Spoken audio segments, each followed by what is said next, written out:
তো হ্যালো বন্ধুরা, good morning. আমি চলে এসেছি আইডিয়ালে কাজ করতে। কাজও হয়ে গেছে অলরেডি। এখন দেখো দাঁড়িয়ে আছি, কি বৃষ্টি হচ্ছে, বাড়ি যাবো বলে।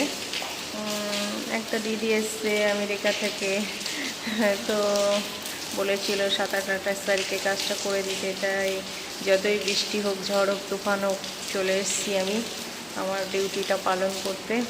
এখন হয়ে গেছে, এখন যাব বাড়িতে।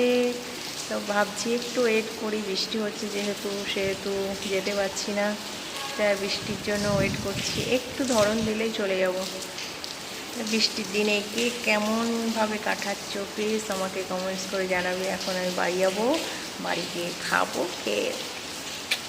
তো দেখতে থাকো। আমার ভিডিওটা যদি ভালো লাগে প্লিজ লাইক কমেন্ট শেয়ার করবে। টাটা, দেখা হচ্ছে নতুন আর একটা ভিডিওর সঙ্গে।